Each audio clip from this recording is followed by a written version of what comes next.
kenapa Nabi Muhammad tidak diwafatkan pada hari Jumat ataupun pada sore menjelang Jumat? Kenapa? Yang bisa jawab langsung bisa pulang kampung.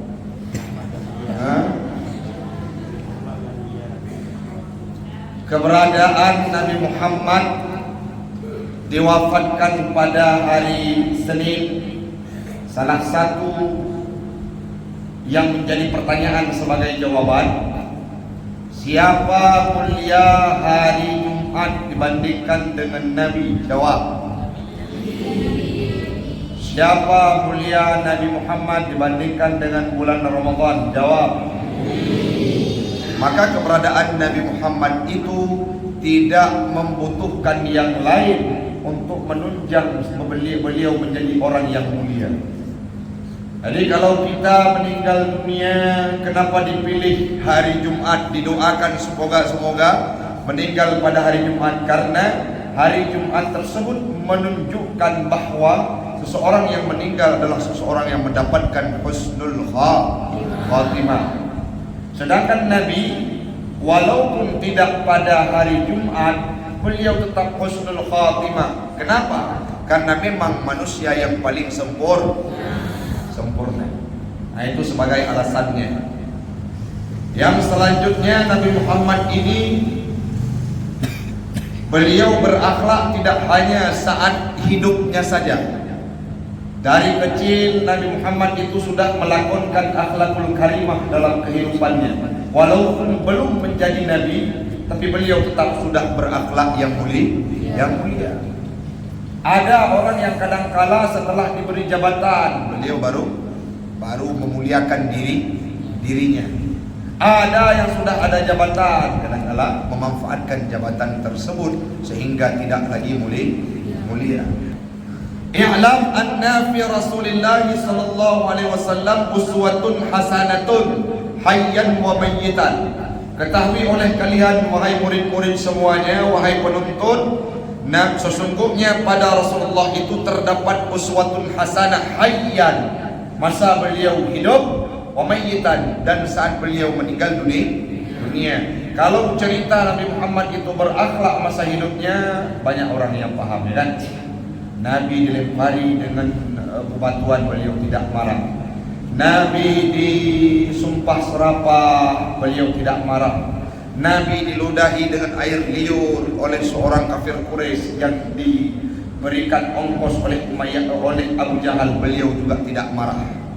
Itu masa hidup Nabi, malah membalas semua kejahatan dengan kebaikan. Nah, itu cerminan apa? Praktek akhlak Nabi hayyan, masa beliau hidup. Nah, jadi bagaimana praktek akhlak Nabi menjelang beliau meninggal dunia? Gimana? Wa idza tuwfiya huwa fala tama'a li ahadin fil baqa'i. Qala Allah Ta'ala afa in mitta fahumul khalidun. Yang pertama, saat Nabi Muhammad saat Nabi Muhammad itu wafat, fala tama'a li ahadin fil baqa'i, menjadi teladan bagi kita bahwa saat Nabi Muhammad wafat meninggalkan dunia, tidak ada satu orang pun yang rakus, yang loba, yang mengharap berdoa kepada Allah supaya dihidupkan selama-lamanya. Medum Nabi yang paling mulia Nabi Muhammad merupakan seorang Nabi yang paling mulia di atas permukaan dunia ini. Malaikat, 10 malaikat, siapa mulia? Mulia Nabi. Nabi Adam sampai Nabi Isa, siapa mulia? Mulia Nabi. 5 ulul azmi yang diberikan cobaan paling berat oleh Allah Ta'ala. Antara 5 Nabi tersebut, siapa yang paling mulia? Dari mulai masa Nabi Allah Adam, semua manusia diciptakan, malaikat, makhluk, tumbuhan, isi langit, semuanya tidak mengalahkan kemuliaan Nabi Muhammad. Artinya Nabi Muhammad itu berada pada ranking pertama urutan manusia paling mulia. Medum Nabi dumnan mulia diwafatkan. Jadi pertanyaan hari ini, datang orang bertanya, saya tidak akan mati. Bisa tidak katakan demikian? Kenapa? Mana dalilnya? Tapi Nabi Muhammad meninggal dunia, secara otomatis orang lain juga akan pasti meninggal. Medung urang yang paling disayang di neraka Allah Ta'ala tetap diwafatkan. Pulau tanya orang jarang tak ibadah. Tiga-tiga ibu guys, balik mau jaju. Ho, rumah petir, rumah haldi, rumah tu. Tinggal di ujak. Nabi yang paling mulia beliau meninggal dunia, apalagi kita. Jadi dalam Al-Quran, afa im mitta fahumul khalidun. Apakah Muhammad saat engkau meninggal dunia mereka akan kekal? Itu pertanyaan yang tidak perlu pada jawaban. Artinya engkau saja Muhammad dimeninggalkan, diwafatkan, maka mereka tidak akan kekal, juga akan ikut seperti engkau meninggal dunia. Ya. Itu teladan yang pertama. Dalil berikutnya, kullu nafsin za'iqatul. Setiap yang bernyawa pasti akan meninggal dunia. Jadi urunnya bina harapan nyondong akan trip di dan masa Fir'aun, masa Nabi apa? Raja Mesir itu namanya Fir'aun yang disebut dalam Al-Quran Fir'aun paling bejat zaman Nabi Musa, zaman Nabi Daud, zaman Nabi Yusuf. Siapa rajanya sebelum Nabi Yusuf menjadi raja? Fir'aun juga. Tapi Fir'aun masa Nabi Yusuf itu tidak seangker zaman Nabi Musa. Jadi raja Mesir pada waktu itu diberikan nama dengan nama Fir'aun. Fir'aun yang disebut dalam Al-Quran bukan umum Fir'aun, tapi Fir'aun zaman Nabi Musa. Bukan Fir'aun Jino anak tebu. Hina ibdal firaq. Saat itu ketika hampir datanglah nyawa, datanglah pemisah. Fanadhara ilaina. Nabi melihat kepada kami semua. Jadi Nabi sebelum meninggal dunia ada sakit beliau, bukan meninggal secara spontan. Kan Nabi dengan duduk meninggal dunia, tapi ada sakit beberapa hari. Bala ada yang sampaikan Nabi itu mulai sakit sedikit demi sedikit 13 hari sebelum beliau meninggal dunia. Kan pernah satu waktu Nabi pingsan diganti sholatnya oleh yang jadi imam siapa? Abu Bakar. Ya. Ini kejadian ini kapan? Kejadian pada waktu pagi, pada waktu subuh menjelang Nabi Muhammad meninggal dunia. Datang Ibnu Mas'ud bersama sahabat yang lain masuk ke rumah Siti Aisyah melihat Nabi Muhammad saat beliau hampir datang ajalnya. Nabi melihat para sahabatnya pada ma'ad ainahu. Nabi Muhammad meneteskan air matanya. Jadi saat Nabi melihat para sahabat mengalir air mata lewat pipi Nabi Muhammad, apa yang beliau katakan? Qala, summa Nabi berkata, marhaban, selamat datang kalian semua.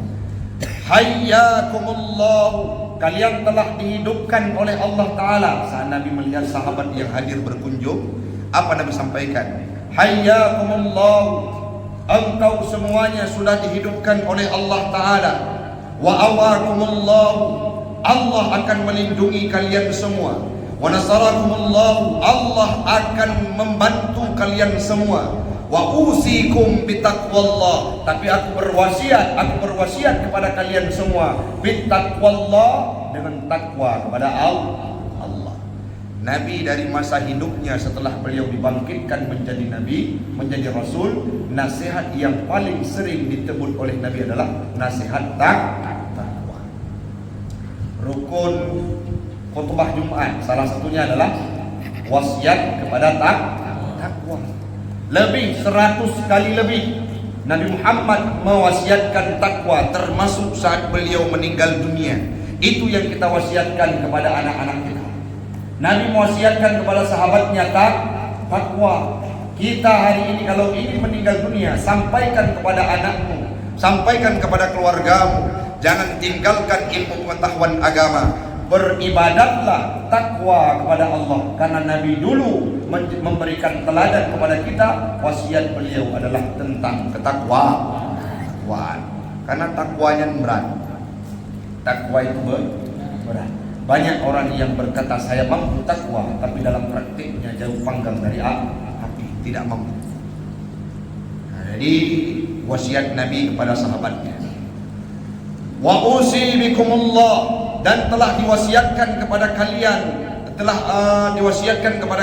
oleh Allah. Ya Allah mewasiatkan takwa tersebut kepada mereka. Inni lakum minhu nadhirum mubin. Aku ini merupakan orang yang diutus oleh Allah Ta'ala untukmu semuanya, nadhirum mubin, yang membawa kabar berita ketakutan, dan itu nyata pasti akan datang.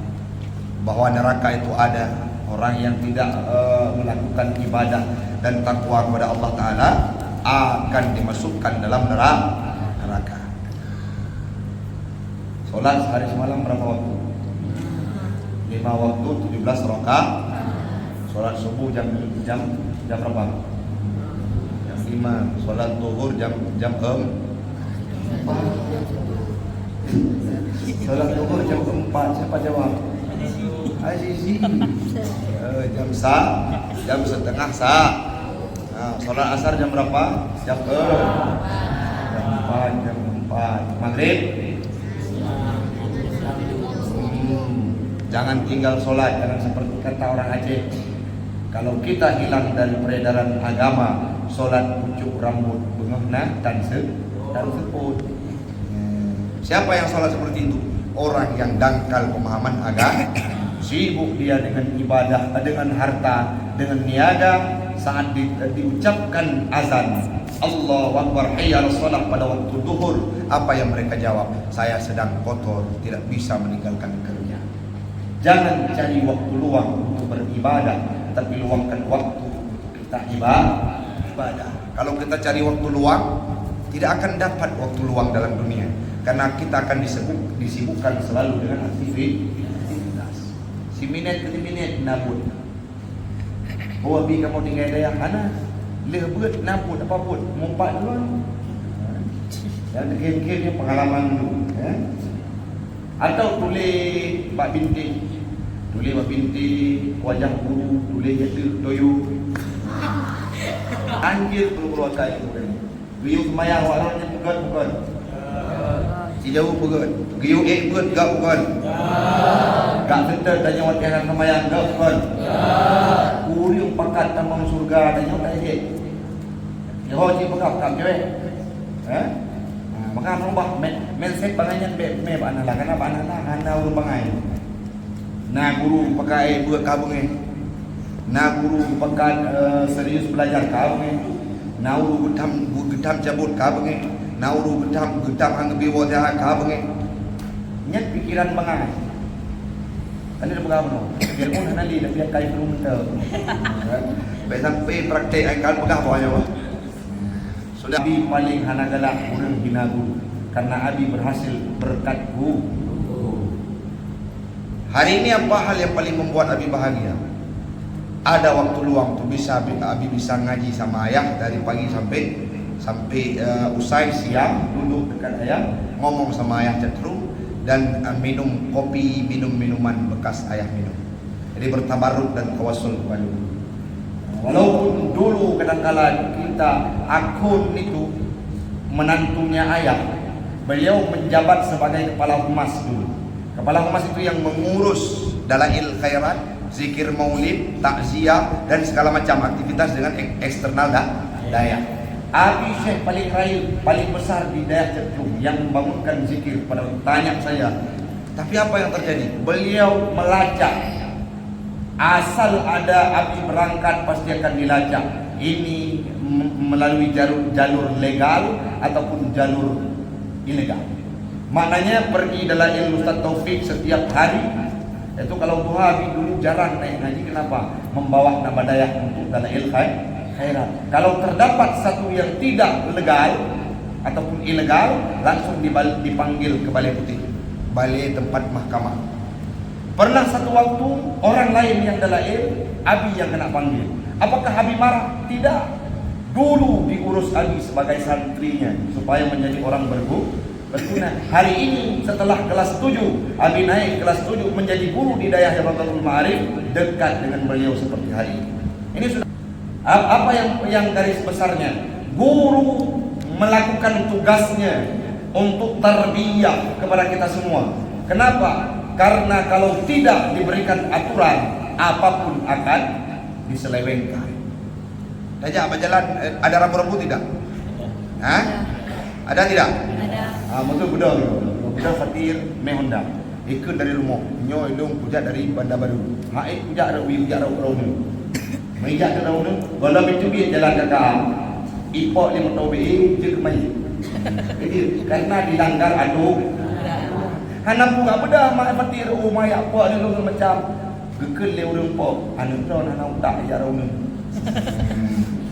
Maka semua ada aturan. Paham? Baik sampai lampu merah dengan Honda aja. Lampu hijau udah punya rumah. Paham kira-kira? Poin dia bunuh. Nabi Muhammad Mas'udin berakhlak dan saat beliau meninggal dunia, kita yang Mas'udin mana akhlak dulu. Paling tidak suka orang-orang menghina guru karena Abi dulu di Dayah Nasrul Muta'alimin di Nisam 7 tahun Nabi di sana. Mondok juga paling keluar untuk sekolah pagi, baliknya sore. Apa yang dilakukan? Pernah satu waktu Abi dipukul sama almarhum Abun karena bolos 3 malam.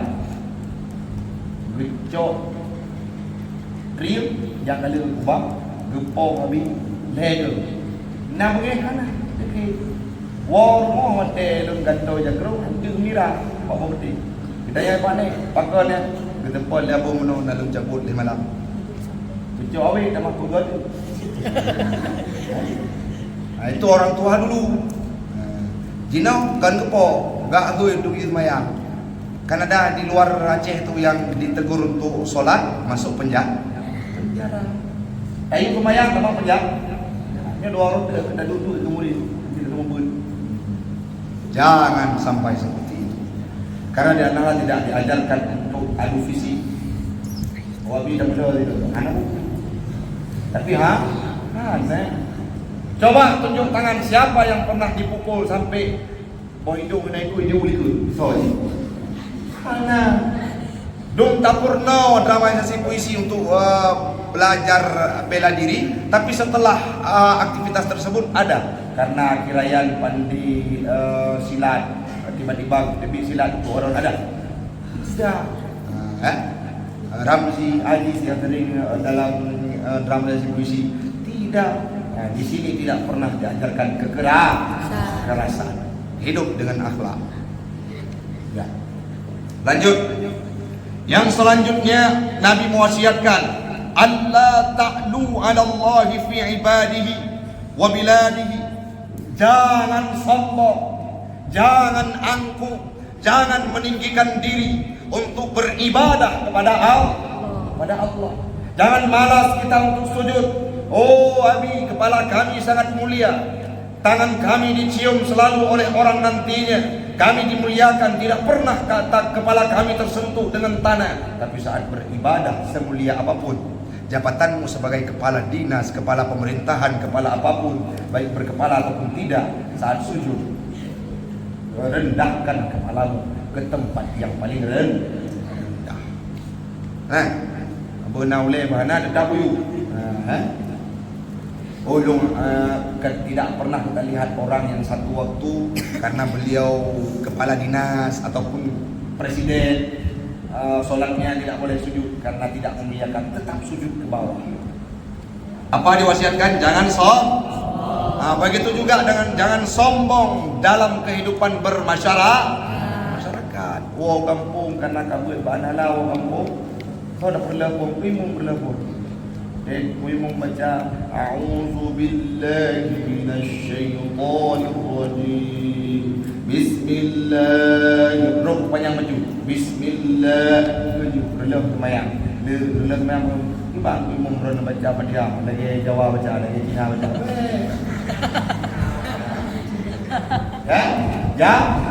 Jangan.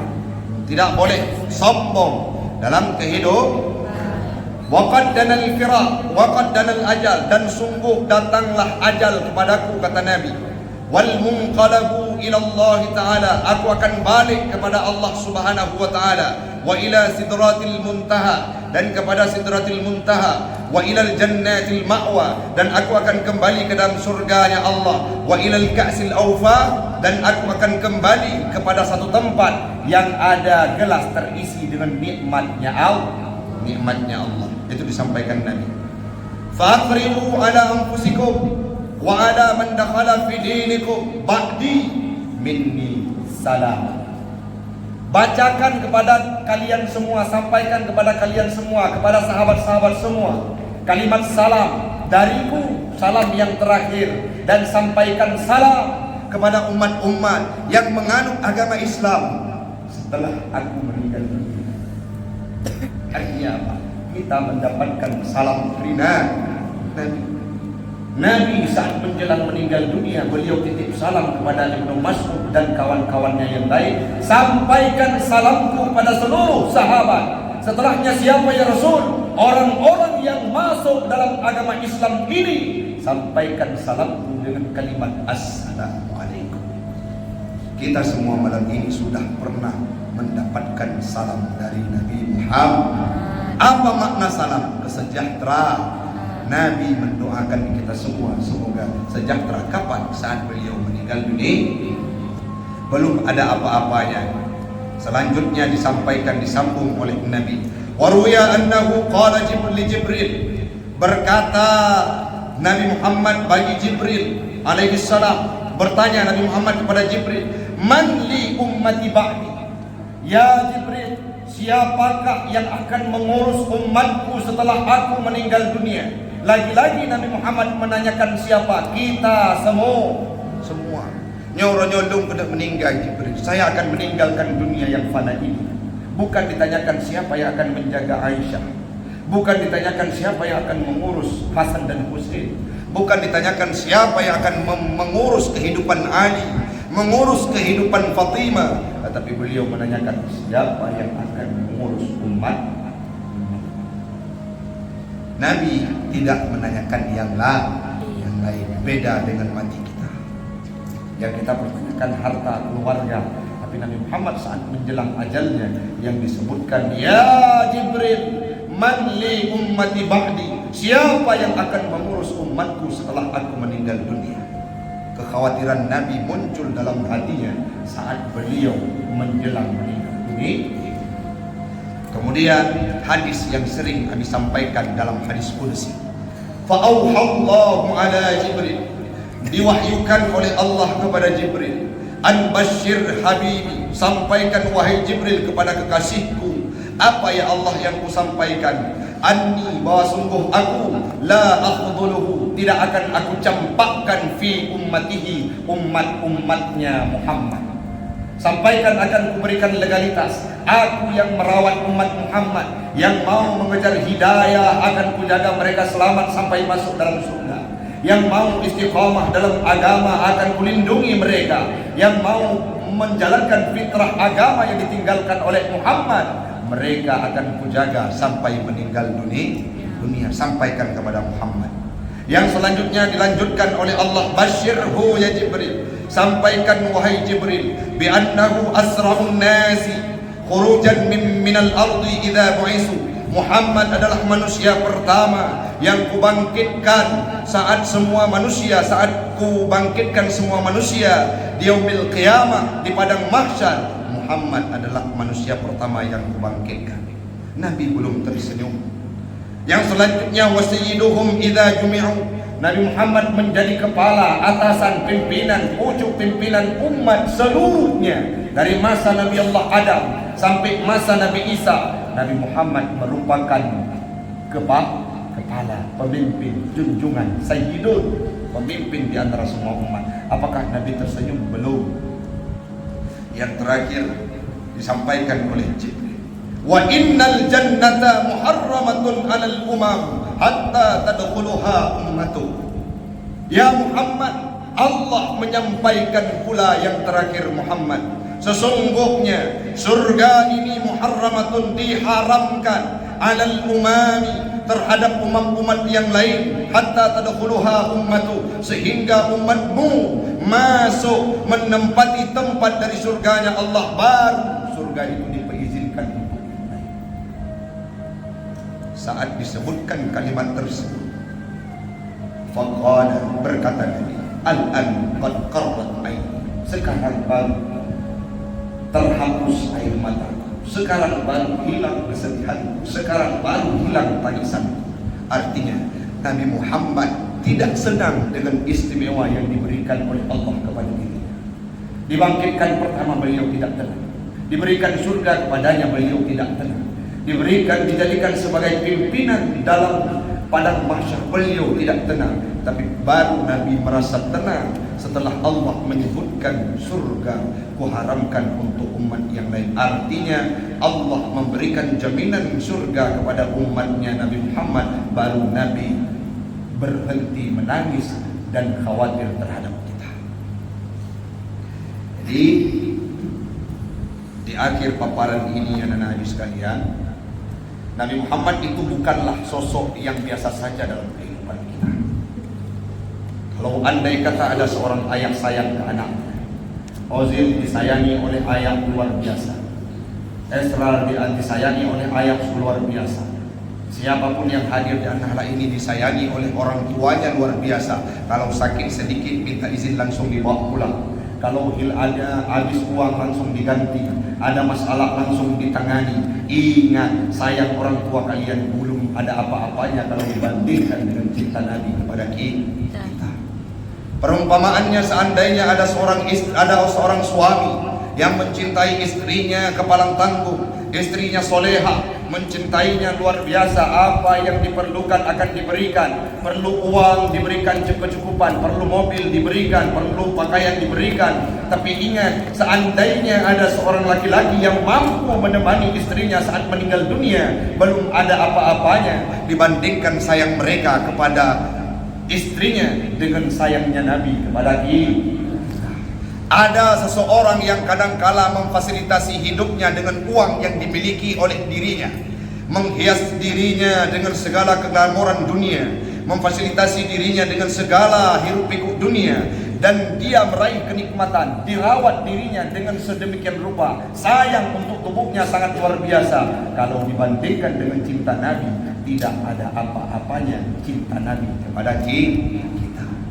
Cinta Nabi kepada kita melebihi dari apapun. Semenjak beliau hidup sampai wafat, bahkan di yaumil qiyamah, yang menjemput orang-orang masuk neraka adalah Nabi Muhammad. Duduk dalam surga, Nabi tidak tersenyum saat melihat umatnya tidak ada. Apa yang beliau lakukan? Beliau tinggalkan surga, beliau keluar dengan langit terbirit-birit untuk minta izin masuk dalam neraka. Kita takut kepada neraka, Nabi masuk dalam neraka untuk mencari orang-orang umatnya yang masuk dalam neraka. Masih beranikah kita berkata hari ini bahwa kami tidak mau mengikuti Nabi karena beliau adalah legenda yang sudah tertinggal zaman? Tidak. Nabi Muhammad adalah pribadi yang sempurna, yang mencintai kita lebih dari apapun. Walaupun ada seorang ayah mencintai anaknya, tidak akan terbanding dengan cinta Nabi. Ada seorang istri mencintai suaminya, tidak terbanding dengan cinta Nabi. Bahkan ada seseorang yang cinta kepada tubuhnya sendiri, tidak sebanding dengan cintanya Nabi Muhammad kepada umat. Semoga kelak kita semua akan berkumpul dengan Nabi dalam surga Allah. Amin. Allahumma salli ala Muhammad, Allahumma salli ala Muhammad, Allahumma salli ala Sayyidina Muhammad wa ala ali Muhammad. Subhanakallahumma wa bihamdika asyhadu an la ilaha illa anta astaghfiruka wa atubu ilaik.